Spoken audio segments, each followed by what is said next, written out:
Good afternoon.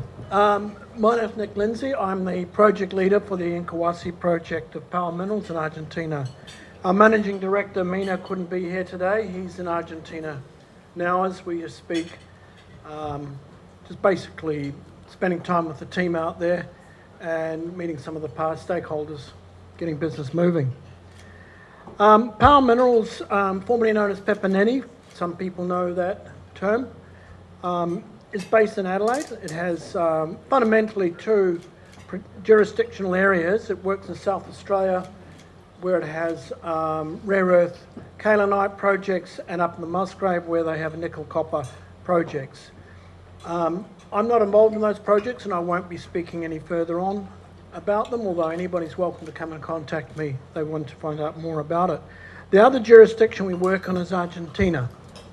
We're up in the northwest, where the big, basically extension of the Atacama Desert, where we have deep salars, which are fundamentally brine, soggy sediments with a salt cap, salt lakes if you wish, and we are exploring those for lithium brine. We have 5 projects up there, 2 quite advanced, 3 not so advanced. They're not big projects, but they would be very tidy production units, and they can get into production quite rapidly. One of them, called Rincon, has about 250,000 tonnes of lithium carbonate equivalent, and that's right next to the Rio Tinto Rincon project, where they're working steadily out for a major production centre. Where, by the way, they are using direct DLE, direct lithium extraction, as their enabler in their project. I'll speak a little bit about that later. Incahuasi is their other major project out there. We've got also 250,000 tonnes of LCE. We're on the same salar as Ganfeng, second project in Argentina, the Mariana project, and we are progressing that project quite rapidly now. We did a deal at the end of last year with Summit Nanotech, which is out of Calgary. It's a Canadian DLE producer or technology provider, and we're working very closely with them to bring this project into production.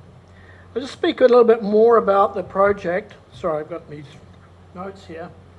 The Incahuasi project, like many of the Salar project, and many of these projects, requires a concept. The concept we're working with is basically a brine to carbonate project. This is an integrated project.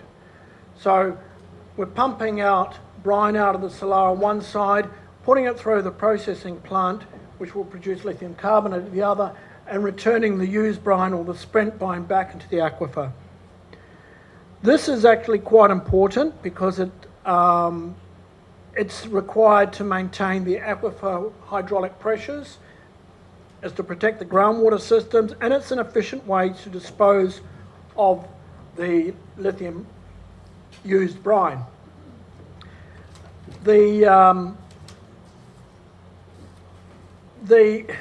concept behind the DLE, as my colleague has just mentioned, is that you're taking in a brine which is about 10 times to 50 times saltier than the stuff out in the sea there, and excluding the impurities so it doesn't go through the process. So you're picking up a 99.9% pure lithium chloride solution out of the process, which can then be upgraded, engraved by water removal, and mixed with soda ash to produce lithium carbonate, if that's the choice.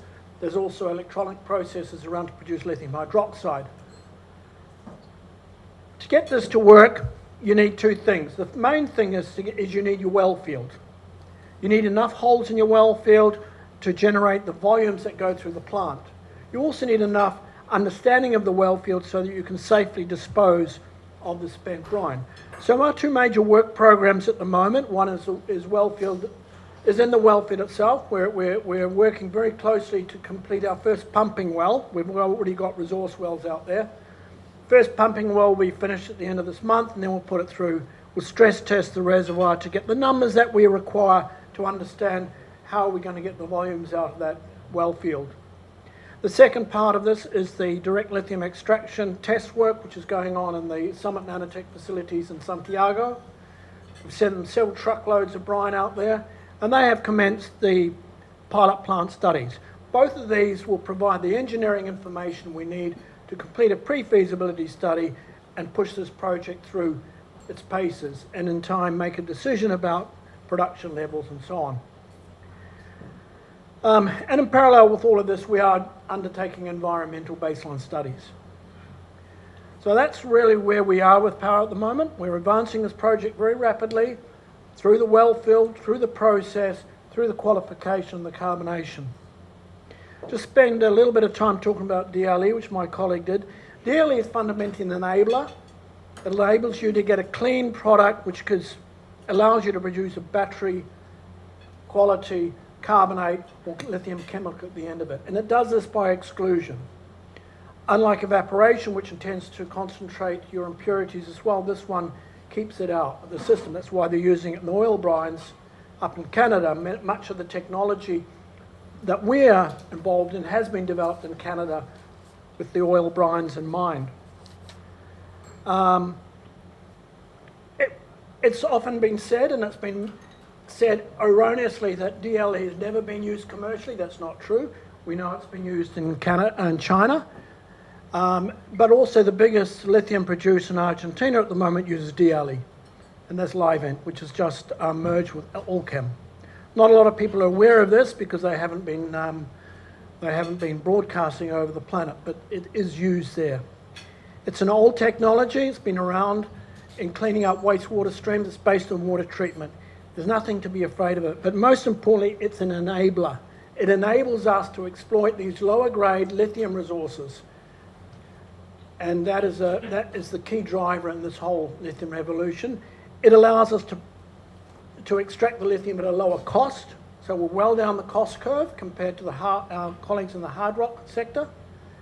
And it allows us to produce it environmentally in a very safe and simple manner. We produce lithium carbonate at the end of our process. We don't have to go through any intermediaries. It can be sold straight through the battery producers. Just like Nevada, the same concept that Nevada Lithium has up there. So thank you very much. That's Power Minerals.